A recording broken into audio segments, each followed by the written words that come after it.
Students, आज की इस वीडियो में जो टॉपिक्स हम कंप्लीट करेंगे, टॉपिक्स है factorial, rank of a word in dictionary order from chapter number 7 permutation and combination from the book NCERT. तो first topic factorial n factorial. बेटा ये दोनों फैक्टोरियल की नोटेशन है, n belongs to whole number. Minimum n 0 से शुरू करेंगे, इन सब के रीजन अभी लिखूंगा मैं। पहले तो फैक्टोरियल का मीनिंग समझते हैं। ये लिखा मैंने 5 फैक्टोरियल। फैक्टोरियल का मतलब होता है जिस नंबर का फैक्टोरियल है उस नंबर से 1 तक मल्टीप्लाई करना। तो 5 का फैक्टोरियल है तो 5 से 1 तक 5 इंटू 4 इंटू 3 इंटू 2 इंटू 1। एक एक हम लिख रहे हैं हर एक नंबर को, तो ये मल्टीप्लाई करेंगे, कितना आंसर आ गया 120। बेटा फैक्टोरियल क्या करता है, अगर मुझे 1 से 100 तक का मल्टीप्लीकेशन लिखना है, फैक्टोरियल लार्ज नंबर का स्मॉल नंबर में रिप्रेजेंट करने में हेल्प करता है। जैसे 100 फैक्टोरियल लिख दिया तो वो अंडरस्टूड है 100 इंटू 99 इंटू 98 अप टू 1। इतना लार्ज एक्सप्रेशन लिखने की जगह पर हम फैक्टोरियल प्रेफर करते हैं। तो अब यहां से एन फैक्टोरियल, एन फैक्टोरियल का मतलब हुआ एन से 1 तक मल्टीप्लाई करना। एन से 1 कम एन माइनस 1, 5 से 1 कम 4 था ना 5 माइनस 1, फिर n minus 2 so on up to 3 into 2 into 1। N से 1 तक मल्टीप्लाई। बेटा जिस नंबर से का फैक्टोरियल है उस नंबर से 1 तक एन अगर मैं हटा दूं, एज इट इज लिख लिया एन, तो एन माइनस 1 से 1 तक का मल्टीप्लिकेशन क्या बनेगा, that will be n minus 1 factorial. ये बना बेटा। तो इसका मतलब ये बना जिस नंबर का फैक्टोरियल है वो नंबर, फिर उससे एक कम एन माइनस 1। अगर मुझे आगे नहीं लिखना तो उसका फैक्टोरियल लिख दो। इसका मतलब एन माइनस 1 से 1 तक का मल्टीप्लिकेशन इसमें into n, that will be n factorial. अब फिर से अभी एक टर्म अलग लिखा था, अब 2 term, n into n minus 1। N minus 1 के बाद क्या आना है एन माइनस 2। अब इससे आगे नहीं लिखना तो एन माइनस 2 पर क्या बना देंगे फैक्टोरियल। तो इसका मतलब एन माइनस 2 से आगे 1 तक का मल्टीप्लिकेशन है into n minus 1 into n, same यही सीरीज बनेगी, डेट इज एन फैक्टोरियल। मतलब जिस नंबर का फैक्टोरियल है उस नंबर से शुरू करना है, जहां तक हमें रोकना है उस नंबर तक लाकर फिर फैक्टोरियल लगा दो उस पे, ताकि वो अप टू 1 तक का मल्टीप्लिकेशन रिप्रेजेंट करे। तो ये मीनिंग ऑफ फैक्टोरियल है, ये प्रॉपर्टीज। Next 1 factorial. 1 फैक्टोरियल मतलब 1 से शुरू करेंगे 1 तक मल्टीप्लाई करेंगे तो ये क्या बनेगा 1 ही बनेगा। Third 0 factorial. बेटा 0 फैक्टोरियल याद रखना है आपको 1। मैं इसका रीजन लिख रहा हूं। बेटा पीएनसी अब हम रीड कर रहे हैं तो पीएनसी की हेल्प से भी समझेंगे इस बात को। तो अब यहां से 0 फैक्टोरियल, अभी हमने ये रिजल्ट लिखा है n factorial equal to n into n minus 1 factorial, ये यूज कर सकते हैं। तो n factorial equal to n into n minus 1 factorial, put n equal to 1। बेटा एन को 1 पुट कर दिया तो ये बना 1 फैक्टोरियल, 1 माइनस 1 फैक्टोरियल। 1 फैक्टोरियल 1 होता है, 1 का प्रोडक्ट अप टू 1 तक, और 1 माइनस 1 0 फैक्टोरियल, 1 तो मर्ज कर जाएगा तो into 1 into 0 factorial is 0 factorial. तो 0 फैक्टोरियल इज ऑल्सो 1। तो ये स्टैंडर्ड नंबर है, याद रखना है 0 फैक्टोरियल इक्वल टू 1। फोर्थ बेटा नेगेटिव नंबर, या फिर पूरा लिख लो, ये चॉइस है, NEGA। Negative number, negative number के फैक्टोरियल का मतलब होता है not define, that is equal to not define. Generally book में नंबर की जगह इंटीजर ही लिखा होता है, नेगेटिव इंटीजर, कि हम कंप्लीट नंबर पे काम कर रहे हैं। फ्रैक्शन नंबर के लिए भी फैक्टोरियल की टर्म्स है, लेकिन वो गामा फंक्शन, बीटा फंक्शन, वो सब हायर एजुकेशन की बातें हैं। तो बेटा अब यहां से ये स्टैंडर्ड बातें याद रखनी है कि नेगेटिव नंबर कहीं नजर है उसका फैक्टोरियल, ये साथ में फैक्टोरियल लिखा है मैंने, इसका फैक्टोरियल होता है नॉट डिफाइंड। 0 का फैक्टोरियल 1, 1 का फैक्टोरियल 1, और जिस भी नंबर फैक्टोरियल है उस नंबर से 1 तक मल्टीप्लाई करना, और हमें किसी नंबर पर उसको रोकना है तो जिसका फैक्टोरियल है वो नंबर उससे एक कम, जहां रोकना है वहीं फैक्टोरियल का सिंबल। तो ये स्टैंडर्ड प्रॉपर्टीज है फैक्टोरियल की। Exercise 7.2 question number 1 second part, evaluate 4 factorial minus 3 factorial. Simple calculation, सिर्फ फैक्टोरियल की प्रैक्टिस कर रहे हैं बेटा। 4 फैक्टोरियल मतलब 4 इंटू 3 इंटू 2 इंटू 1। आप इसको 4 इंटू 3 फैक्टोरियल भी लिख सकते हो, 3 फैक्टोरियल कॉमन चॉइस है, but simple number direct calculation. 3 factorial 3 into 2 into 1, that is 24 minus 6 18, that is required answer. इस क्वेश्चन का आंसर हुआ। Question number 2 is 4 factorial plus 3 factorial equal to 7 factorial question mark. ये गलती मत कर देना कि फैक्टोरियल कॉमन 4 प्लस 3 7 हो गया। फैक्टोरियल का मतलब 4 तक मल्टीप्लाई होगा, 4 से 1 तक, ये 3 से 1 तक, ये 7 से 1 तक, LHS 4 factorial plus 3 factorial, that is 4 into 3 into 2 into 1, 3 into 2 into 1, 24 plus 6 that is 30। बेटा सिंपल कैलकुलेशन है ये। अब 7 factorial RHS, 7 into 6 into 5 into 4 into 3 into 2 into 1, ये बनेगा 120 इंटू 6, 720 इंटू 7, तो ये हो जाएगा बेटा 5040। कैलकुलेशन है, बना लेना। क्लियर? अब यहां से ये बनेगा, तो यहां से आंसर बना 30 और यहां से 5040, therefore LHS not equal to RHS। इसका मतलब इसका आंसर क्या है? नो, ये इक्वल पॉसिबल नहीं है। Question number 4, if 1/6 factorial plus 1/7 factorial equal to x by 8 factorial, find है। Simple calculation. बेटा यहां ये मत करना कि इसको पहले 1 से 6 तक मल्टीप्लाई करो। जो लार्जर फैक्टोरियल होता है स्मॉलर में कन्वर्ट होता है। जैसे मैं n फैक्टोरियल मतलब क्या था, n इंटू n-1 तक चाहिए तो n-1 पे फैक्टोरियल आ गया। तो लार्जर से एक एक कम करते जाते हैं। तो तीनों में स्मॉलेस्ट कौन है? 6 फैक्टोरियल। तो मुझे सभी को 6 फैक्टोरियल तक लाना है। 7 से शुरू होगा, 7 से एक कम 6, तो ये फैक्टोरियल अप्लाई कर दें, ये 6 फैक्टोरियल तक चाहिए। 8 फैक्टोरियल, 8 से शुरू होगा, 8 इंटू 7 इंटू 6, 6 पे स्टॉप करते हैं, 6 फैक्टोरियल। तो तीनों में मिनिमम कौन है? 6 फैक्टोरियल। तो बेटा ये 6 फैक्टोरियल कैंसिल। तो अब यहां से बन गया 1 plus 1/7 equal to x by 56, ये बनेगा। तो ये 8/7 कैलकुलेशन जो होगी, बस सिर्फ कैलकुलेशन आपको अरेंज करनी है, that is x equal to 64, that is required answer. Question number 5 first part, evaluate n factorial upon n minus r factorial when n equal to 6 and r equal to 2। सिर्फ value put करनी है, calculation. n factorial upon n minus r factorial, n की जगह 6 put करेंगे और r की जगह पर 2। तो बेटा ये बन गया 6 फैक्टोरियल बाय 4 फैक्टोरियल। तो मिनिमम, लार्जर को मिनिमम तक कन्वर्ट करते हैं। तो 6 से शुरू होगा, 6 फैक्टोरियल, 6 इंटू 5 इंटू 4, ये बस स्टॉप कर देंगे 4 फैक्टोरियल पे, अपॉन में 4 फैक्टोरियल है, ये कैंसिल आउट हो गया, that is equal to 30, that is required answer. Next topic, rank of a word in dictionary order. बेटा इस टर्म का मतलब है, डिक्शनरी ऑर्डर में हम जानते हैं पहले ए अल्फाबेट से शुरू होने वाले वर्ड लिखे जाते हैं, फिर ए के साथ, फिर अगेन नेक्स्ट अल्फाबेट ए हो तो ए, देन फिर A B, A C, then B से शुरू होने वाले अल्फाबेट, उसमें B A, B C, B D, then C से, देन डी से। तो dictionary order basically A to Z alphabetically order follow करता है। तो उसी ऑर्डर में अगर हमें वर्ड लिखना हो कोई भी, और ये फाइंड आउट करना हो कि ये डिक्शनरी ऑर्डर में कौन से प्लेस पर लिखा जाएगा, उसको फाइंड आउट करने का तरीका डिस्कस कर रहे हैं। तो फर्स्ट क्वेश्चन सिंपल क्वेश्चन है बेटा, पहले यहां से समझना। Find the rank of the word rank. अगर RANK ये वर्ड लिखा हुआ है, इसका रैंक क्या होगा? रैंक मतलब इसको अगर हम डिक्शनरी ऑर्डर में लिखें तो ये कौन से प्लेस पर लिखा जाएगा? तो बेटा आप समझो, इसमें 4 अल्फाबेट है, 4 अल्फाबेट R A N और K। तो डिक्शनरी ऑर्डर में हमें पता है सबसे पहले ए से शुरू होने वाले वर्ड लिखे जाएंगे, ए के बाद ए टू जेड सभी जानते हो, ए फर्स्ट अल्फाबेट है, B second, C third and so on. A के बाद, ये पार्ट मैं बाद में डिस्कस करूंगा और पार्ट, पहले इधर समझना।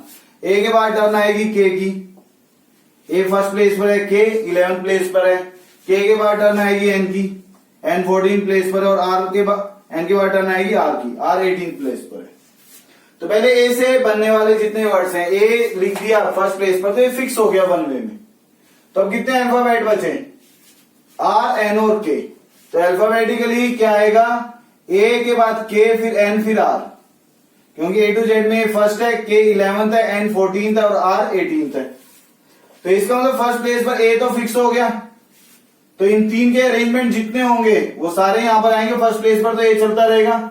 इन 3 के अरेंजमेंट कितने आएंगे? 3 फैक्टोरियल। तो 6 ऐसे बनेंगे, के के बाद एन आर, के के बाद आर एन, फिर एन लिखा जाएगा, एन के बाद के आर, फिर आर के, फिर आर लिखा जाएगा, आर के बाद के एन और एन के। तो मतलब सिंपल है, ये नहीं कि सारे लिखने लगो। पहले प्लेस पर ए फिक्स कर दिया, फिक्स हो गया 1 वे में, सब जगह यही लिखना है, इस पे चॉइस नहीं है। बाकी 3 अल्फाबेट बचे, ए के बाद के, एन और आर, तो इनको डिक्शनरी ऑर्डर में लिखेंगे। इनके कितने अरेंजमेंट पॉसिबल हैं? 3 के, 3 फैक्टोरियल। तो ए से बनने वाले टोटल 6 वर्ड्स हैं, ये मतलब क्लियर। ए के बाद टर्न है के की, 11th अल्फाबेट है ए टू जेड का। के लिखने के बाद क्या क्या बचा? आर, ए और एन। तो डिक्शनरी ऑर्डर में पहले ए आएगा, ए के बाद के हम लिख चुके हैं, फिर एन आएगा और फिर आर आएगा। ये फर्स्ट है, ये 14th और ये 18th। फिर फर्स्ट प्लेस पर के फिक्स हो गया, ए एन आर, 3 अल्फाबेट के अरेंजमेंट कितने होंगे 3 फैक्टोरियल, मतलब के से बनने वाले भी 6 वर्ड्स हैं। तो के बाद टर्न है एन की, एन फर्स्ट प्लेस पर फिक्स हो गया, तो कौन बचा ए, एन फिक्स किया तो ए के और आर, फर्स्ट 11th और 18th अल्फाबेट। तो इन 3 के अरेंजमेंट कितने होंगे 3 फैक्टोरियल, फर्स्ट प्लेस पर तो एन चलता रहेगा। तो टोटल कितने वर्ड बन चुके हैं अभी तक 18। अब इसके बाद आर, आर से बनने वाला फर्स्ट वर्ड होगा आर, आर के बाद लिखा जाएगा ए, क्योंकि ए फर्स्ट अल्फाबेट है, फर्स्ट प्लेस पर आर फिक्स हो गया, ए लिखा जाएगा, ए के बाद क्या लिखा जाएगा के, और के बाद एन, ये वर्ड बना। बेटा आगे मैं कंप्लीट इसलिए लिख रहा हूं एग्जैक्ट, क्योंकि मुझे आर से बनने वाला ही वर्ड चाहिए रैंक। तो ये बना, फिर आर के बाद ए फिक्स, के एन को इंटरचेंज कर दे एन के, ये लिखा जाएगा। तो आप देखो रैंक बन गया यहीं पर। तो कौन से प्लेस पर बना 6 + 6 + 6 + 1 + 1, तो रैंक बना 20th प्लेस पर। तो रैंक जो हुआ इस वर्ड का दैट इज द 20। ये बात क्लियर है। तो rank of word rank, rank of word rank, ये दो बार रैंक से कंफ्यूज मत होना। इस रैंक वर्ड को हम डिक्शनरी ऑर्डर में अगर लिखते हैं तो ये 20th प्लेस पर लिखा जाएगा, ये इसकी रैंक होगी 20। तो सिमिलरली बेटा ये एक सब्जेक्टिव अप्रोच है, स्कूल लेवल की बुक्स में ये आपको क्वेश्चंस मिलेंगे, लेकिन हमें ये सब्जेक्टिव अप्रोच यूज नहीं करनी है। मैं एक कॉम्पिटिटिव अप्रोच लिखवा रहा हूं, आप स्कूल लेवल पे क्वेश्चन उसी अप्रोच से बनाओगे, क्योंकि हमें आइडिया सीखना है 11th में। तो बेटा आप समझो क्या करना है, रैंक वर्ड है, पहले तो यहां तक क्लियर, अल्फाबेटिकल लिखना था, जहां पर आर आया, आर से बनने वाला वर्ड था, तब एग्जैक्ट लिखेंगे और देखेंगे कौन से प्लेस पर है। अब रैंक वर्ड लिखा, ऊपर इसके अल्फाबेटिकल नंबरिंग लिख दो, ए फर्स्ट प्लेस पर आता है, के 11th पे, एन 14th पे और आर 18th पे। तो बेटा आपको क्या करना है, इसके नीचे 0 से राइट से लेफ्ट काउंटिंग लिखनी है, 0 से शुरू करोगे, 0 1 2 3, आगे तो अल्फाबेट नहीं है, इससे 4 नहीं आएगा, 0 से शुरू करना है। अब 3 है तो 3 फैक्टोरियल इनटू, बेटा इसके ऊपर है 18, आगे की तरफ देखना है, 18 से कम नंबर, स्ट्रिक्टली लेस, इक्वल नहीं, 18 से तीनों नंबर कम है, इंटू 3।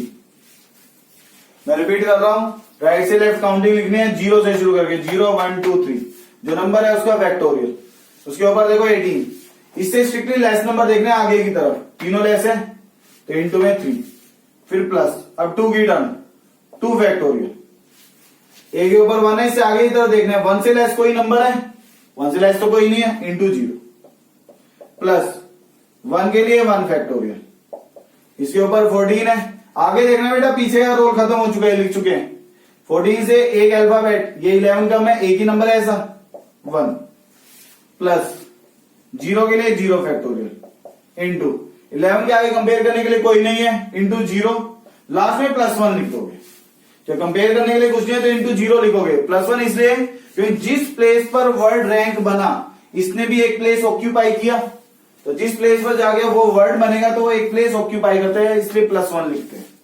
तो बेटा आप कैलकुलेट करो, 3 फैक्टोरियल मतलब 6 × 3 18, 2 × 0 0 +1, 0 फैक्टोरियल 1 होता है, 1 × 0 0 +1, कैलकुलेट करो ये कितना आंसर बना 20। तो बेटा आंसर सेम बना है इससे भी। तो आपको ये अप्रोच याद रखनी है, इस पे मैंने स्टार मार्क कर दिया। रिपीट कर रहा हूं, जो वर्ड है उसे एज इट इज लिख दो, उसके ऊपर उसकी अल्फाबेटिक नंबरिंग लिख दो, देन राइट से लेफ्ट काउंटिंग लिखनी है, 0 से शुरू करके, 0 1 2 3, अब 3 से 3 फैक्टोरियल, इसके ऊपर का नंबर देखो, इससे आगे की तरफ स्ट्रिक्टली लेस नंबर काउंट करने हैं, 18 से लेस तीनों है, इंटू 3, प्लस 2 के लिए 2 फैक्टोरियल, इसका रोल खत्म, आगे की तरफ देखना, 1 से लेस कोई भी नहीं आगे, इंटू 0 प्लस 1 फैक्टोरियल, इससे आगे की तरफ देखेंगे 14 से लेस एक ही नंबर है, इंटू 1 प्लस 0 फैक्टोरियल, इससे आगे की तरफ कोई नहीं है, कंपेयर नहीं कर सकते तो इंटू 0, इसके बाद +1 लिखोगे, 1 उस प्लेस के लिए जिस प्लेस पर जाके कंप्लीट वर्ड बना, तो कैलकुलेट करोगे दैट इज 20। बेटा ये जितना भी मैं डिक्शनरी ऑर्डर लिख रहा हूं अभी तक सभी अल्फाबेट डिस्टिंक्ट हैं, मैं कहीं पर भी रिपीटिशन ऑफ ऑब्जेक्ट की बात नहीं कर रहा हूं। तो जब तक डिस्टिंक्ट ऑब्जेक्ट है तो आपको ये पैटर्न याद रखना है। फिर से सेम पैटर्न पर एक क्वेश्चन प्रैक्टिस करते हैं। Next question, find the rank of the word mother. बेटा मदर वर्ड को डिक्शनरी ऑर्डर में लिखें तो कौन से प्लेस पर लिखा जाएगा ये फाइंड आउट करना है। कोई भी अल्फाबेट रिपीट नहीं कर रहा है, सभी डिस्टिंक्ट हैं। A to Z के अकॉर्डिंग नंबरिंग लिखेंगे। E 5th प्लेस पर है, R 18 पर, ये सभी नंबर लिख दिए बेटा। इसके बाद राइट से लेफ्ट काउंटिंग लिखने हैं, 0 से शुरू करके 0 1 2 3 4 5। शॉर्टकट यूज करना है उस डायरेक्ट।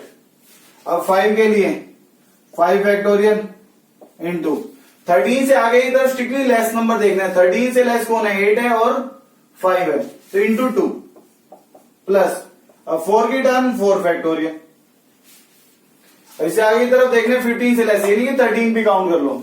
इससे आगे की तरफ 15 से लेस है 8 और 5 इंटू 2 प्लस 3 फैक्टोरियल। इससे आगे की तरफ 20 से लेस तीनों है इंटू 3 प्लस 2 फैक्टोरियल। 8 से लेस आगे की तरफ सिर्फ 1 है 5 प्लस 1 फैक्टोरियल। 5 से आगे की तरफ देखना है कोई भी लेस नहीं है इंटू 0 प्लस 0 फैक्टोरियल। 18 से आगे कोई नहीं है तो कंपेयर नहीं कर सकते, इंटू 0 प्लस 1 इसलिए जिस प्लेस पर लिखना है हमें। अब कैलकुलेशन बेटा 5 factorial that is 120 into 2 240 48 18 plus 2 plus 0 plus 0 plus 1 288 plus 18 306 plus 3 that is 309। तो डिक्शनरी ऑर्डर के अकॉर्डिंग लिखेंगे तो it will be written at 309th place. एक बेसिक डिस्कस कर रहे हैं, number of permutation of 3 object taken all at a time. मैंने different word नहीं लिखा, रिपीटिशन का आइडिया डिस्कस कर रहे हैं। जब वर्ड सेम हो जाए, अल्फाबेट सेम हो जाए, 3 ऑब्जेक्ट में लिखा मैंने A जिसमें से 2 अल्फाबेट क्या है, सेम है 3 में से। तो अब यहां से अरेंजमेंट बने इसके, फर्स्ट प्लेस पर B आ जाए, फिर डबल A, सेकंड प्लेस पर B आ जाए या फिर थर्ड प्लेस पर B आ जाए, ये 3 ही बनेंगे बेटा इसके अरेंजमेंट। तो नंबर ऑफ परमुटेशन मतलब अरेंजमेंट। जब 2 अल्फाबेट रिपीट कर रहे हैं तो कितना आंसर बना, 3। ये डायरेक्ट हमने काउंट किया। अगर सपोज करो ये तीनों डिफरेंट होते, ABC होते, हमने पहले भी लिखा था number of permutation of 3 different object taken all at a time. जब तीनों डिफरेंट हो, taken all at a time का फॉर्मूला था 3 फैक्टोरियल। 3 का अरेंजमेंट मीन्स 3 फैक्टोरियल अगर तीनों डिफरेंट है। तो अब यहां से सेम कंसेप्ट है बेटा, मतलब ये होता है अगर ये तीनों डिफरेंट होते तो 3 फैक्टोरियल लिखते, लेकिन इनमें से कितने सेम है, 2 की वजह से कितने बनने थे अरेंजमेंट, 2 फैक्टोरियल। तो उन 2 फैक्टोरियल की वजह से जितने आंसर मिलने थे वो आंसर सब कम हो गए, तो उतने फैक्टोरियल से हमने क्या कर दिया, डिवाइड। 3 फैक्टोरियल मतलब 6 बाई 2 कितना बनेगा, 3। मैं रिपीट कर रहा हूं बेटा, इसका मतलब होता है अगर कुछ ऑब्जेक्ट रिपीट कर जाएं तो टोटल ऑब्जेक्ट है 3 है, उसमें 2 रिपीटेड, तो 3 का अरेंजमेंट 3 फैक्टोरियल। जितने सेम होते हैं उतने फैक्टोरियल से हम क्या कर देते हैं, डिवाइड।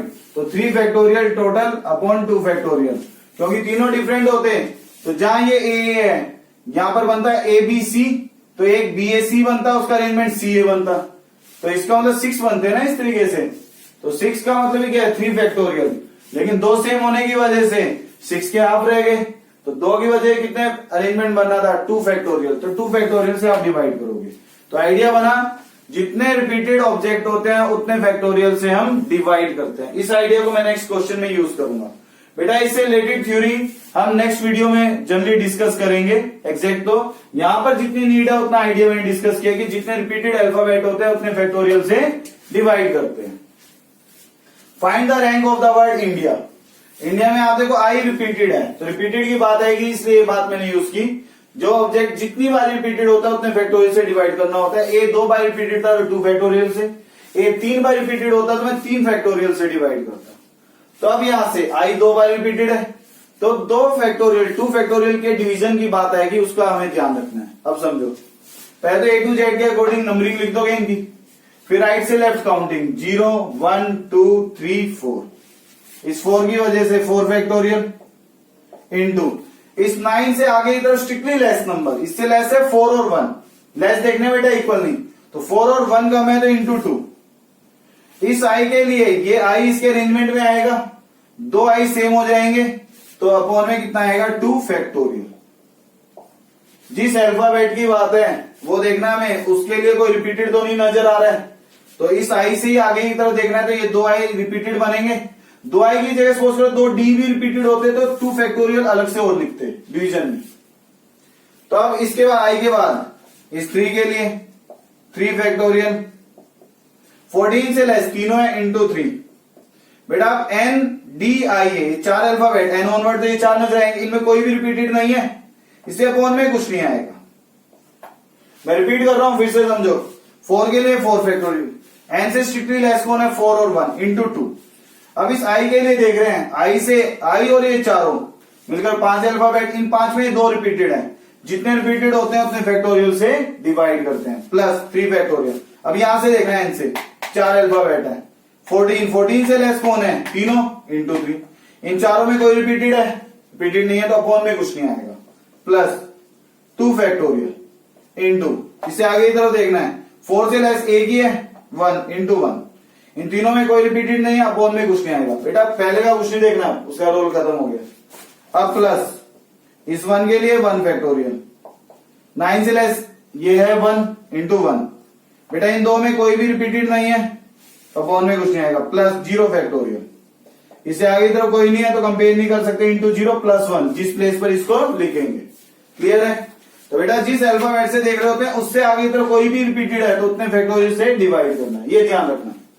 तो अब कैलकुलेशन, ये बना 24, 18, 2, 1, 0, 1। अब कैलकुलेशन 24 प्लस 18 42, 44, 46। तो rank of word India dictionary order में लिखेंगे the rank will be 46, that is required answer. तो बेटा रिपीटिशन में ये कंसेप्ट इंपॉर्टेंट है, जिस अल्फाबेट से देख रहे हैं उससे आगे की तरफ सारे देखना है और वो भी कंसीडर करना है, उसे कंसीडर करते हुए ये 2i रिपीटेड, इससे आगे ये n भी कंसीडर करेंगे लेकिन कोई रिपीटेड तो नहीं है, इससे अपॉन में कुछ नहीं। तो बेटा आंसर बना 46, दैट इज रिक्वायर्ड आंसर।